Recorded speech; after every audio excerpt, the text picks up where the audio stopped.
Settlement geography, paper 1 and paper 2 syllabus is immensely overlapping, and we have encountered questions which have been asking us to write town problems in paper 1 in context to Indian towns.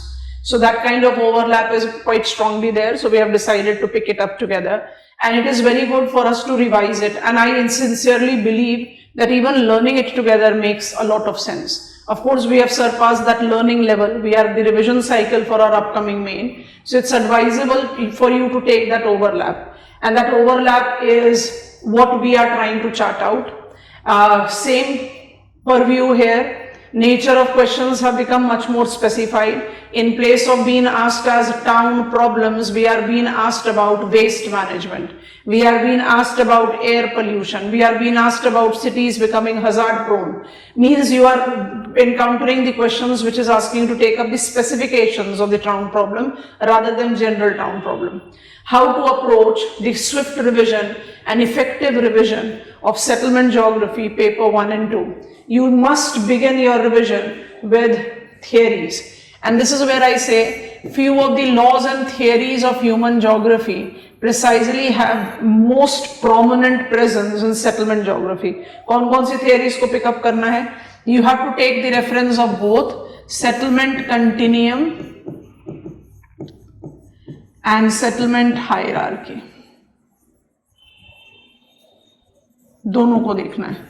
Settlement continuum and settlement hierarchy, because examiner can ask you to take up specifications of each one of them. However, we know that continuum and hierarchy in a nutshell comes out to be similar, but फिर भी आपको थोड़ा सा specification देना पड़ेगा, because when I take up reference of rank size rule of ZIF, when I take up reference of primate city concept of Mark Jefferson, I just write Jefferson, or I take central place theories of Chris Thaler and Losch, I do find them to be interrelated to each other in giving us the understanding of ranking, characteristics of settlements in their functional relation, characteristics of settlement in terms of their population size, etc. तो relation तो है दोनों के बीच में, लेकिन continuum और hierarchy का distinction अपने रिवीजन में थोड़ा सा फोकस करना. And of course whenever we take up the reference of concepts, हम क्या करते हैं, who has propounded the concept, when is important here, क्योंकि आपको क्रोनोलॉजी जस्टिफाई करना पड़ेगा. Christaller's central place theory and recent improvement, तो रीसेंट इंप्रूवमेंट में सिर्फ लॉश नहीं आते, you can easily take up Zipf and Mark Jefferson also, क्योंकि सेंट्रल प्लेस थियरी इज 1933. तो कहीं टाइम का फैक्टर इंपॉर्टेंट हो जाता है in such type of theories of our human geography. So it's good that you take reference of that in chronological sequence. Pros and cons of the concept, lab sitting theory क्या है, क्या validity है, क्या challenges है, और इसकी validity judgement में case studies develop करनी चाहिए. Central place theory gives us hexagonal sphere of influence, which is too theoretical. But central place theory talks about threshold population. It talks about range of goods and services. It talks about centrality of places. Losch's central place theory talks about demand fluctuation with the deprived and affluent areas. ये सब की validity world map पर है, और आपको वो validity judgement लेना है.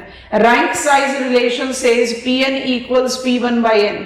Validity judgment as per this restrictive purview is very limited to the planned urbanized location done. But जैसे ही आप उसमें पीटर हैगेट का मॉडिफिकेशन डाल दोगे, binary rank size rule and primate rank size rule, it automatically becomes valid to the global perspective. ये वाला logic आपको derive करना है, taking it from the textbook, integrating it with your thought process, picking up examples of urbanization and the areas, towns, settlements, and create it out. Examples create करते समय application world and India दोनों पर रखना. आप हर बार जब ये लिखते हैं तब बोलते हैं भाई इंडिया भी तो वर्ल्ड में ही है, लेकिन क्योंकि हमारे पेपर 1 and 2 का डिस्टिंक्शन है, you have to encounter the question, you might encounter this way, and you should be prepared for it, that central place theory is validity in context of India. ऐसे करके. So when you are trying to judge the pros and cons of the concept, concept इतने conventional है कि precisely once done it is done forever, लेकिन जो इसके derivative concept हैं, जो इसके फंडामेंटल कंसेप्ट हैं, उनको आप किस तरह से बिल्ट आउट कर रहे हो। I am talking about central place theory of Walter Christaller. आप उसकी वैलिडिटी, अब जब उसको बिल्ड कर रहे हो तो how you are justifying its validity. तो वैलिडिटी जजमेंट के लिए आपको क्या करना चाहिए, आपको एग्जाम्पल्स क्रिएट आउट करने चाहिए। Principle of centrality, principle of hierarchy is globally applicable. कौन सी जगह है जहां एप्लीकेबल नहीं? अनप्लान्ड टाउन्स हैं या प्लान्ड टाउन्स हैं, वी हैव सेटलमेंट हायरार्की। तो ये सारी चीजें अपने दिमाग में बहुत क्लियरली रखेंगे। मेरे ख्याल से सबसे important beginning step of settlement geography का रिविजन यहीं से होता है। नीडलेस टू से, इसलिए शुरू में ही बता दिया था कि मॉडल्स, थ्योरीज और कंटेम्प्रेरी को आप अलग से चार्ट आउट करके नहीं रख सकते हो। It has to be interwoven with rest of the syllabus. तो थियरीज से शुरुआत करो। थियरीज से शुरुआत करने के बाद आप फटाफट अपना स्टेप नंबर 2 ले लेंगे। Step number 2, you should take up the study of, दोनों ही पेपर में लिखा हुआ है तो बार बार इसको स्पेसिफाई करने की मेरे ख्याल से जरूरत नहीं है। Morphology of towns, morphology of urban places, अगर ये आपके सिलेबस में है तो ये बाय डिफॉल्ट है कि सारे थियरीज ऑन मॉर्फोलॉजी आपके सिलेबस में है। कई स्टूडेंट्स कहते हैं कि थियरीज तो है नहीं, बर्जेस मॉडल भी पूछ लिया, होमर हॉइट भी पूछ लिया, हैरिस उल्मान मल्टीपल न्यूक्लियाई भी पूछ लिया, so where is the limit of syllabus? Syllabus में है। जब आप मॉर्फोलॉजी के बारे में बात करोगे, you have to talk about the theories. तो थियरीज पर बिल्टअप कीजिए, फिर से वही क्रोनोलॉजिकल सीक्वेंस में। मान लीजिए कि मुझसे थियरीज ऑन अर्बन मॉर्फोलॉजी पूछ रहा है, तो इट्स माय चॉइस कि भाई मैं बर्जेस भी ले सकती हूँ, होमर हॉइट भी ले सकती हूँ, but what is advisable the most? Advisable is Ullmann, Harris and Ullmann. Why? Because these are the scholars who have given us the ultimate morphological model. They have improved over Burgess and Homer Hoyt's work. तो जो concentric zonation है या sectoral model है, उसके ऊपर built up है multiple nuclei. और जब आप स्टडी भी इसी तरह करने की एडवाइस देते हैं, जब आप इन थियरीज को लर्न कर रहे हो और इन थियरीज के आप प्रोज एंड कॉन्स लर्न करते हो, तो बाय डिफॉल्ट आप उसको कहां से जज करते हो? Where it is valid, where it is not valid. तो आप उसको by default real time morphology में लेकर जाते हो। And real time morphology is the land use pattern of urban areas in world. Developed world largely depicts morphological regularity, justifying the validity of morphological model. Absolute validity definitely will be illogical for us to even think about. कोई भी theory एकदम mirror image of reality तो नहीं हो सकता, लेकिन all the propounders of the theories have, because been of United States of America, Anglo-American towns have got much higher morphological models validity. European towns do have validity, whether it is west or east. Latin American towns also have it, largely because they incorporate planned restrictive population, maintenance of land, induced gentrification kind of characteristics. Afro Asiatic cities का problem है, लेकिन problem में भी there is evolving silver lining. Many countries, delete out developed, Japan हटा दो, Israel हटा दो, Singapore हटा दो, but फिर भी developing countries like China, developing countries like Vietnam, developing countries like Egypt, South Africa do incorporate morphological regularities evolving. And that is excellent example of elaborate town planning.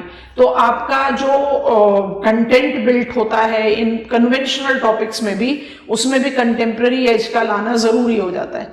Individual purview पे अगर question पूछा जाए, जैसे हमसे पूछा गया है paper 2 में, characteristics of morphology of historical towns of India, यहाँ पर ये लिखना जरूरी है। इंडियन अर्बन मॉर्फोलॉजी जो है वो अपने आप में बहुत यूनिक है। इंडियन अर्बन मॉर्फोलॉजी को आप कभी भी थियरिटिकल परव्यू में नहीं डाल सकते। I do have some elements which I can stretch and pull and से ये है वैलिड पॉइंट, बट वो वैलिड पॉइंट बड़ा रिस्ट्रिक्टिव वे में है। Like historical towns do have got the core area, जिसको आप क्रूडर वर्जन ऑफ सीबीडी बोल सकते हो, लेकिन because India is an excellent example of the country that has experienced what is called in settlement terminology pressurized urbanization. India has failed to sustain, India has failed to maintain morphological regularity, या planned morphology. Everything about Indian towns' internal structure is congested, unplanned, haphazard, and that is the reason we are reeling under immense urban problem. The fragility of urban environment, the fragility of urban population is considered to be immensely higher compared to rural dwellers. Morphological study will be taking up as our step number 2.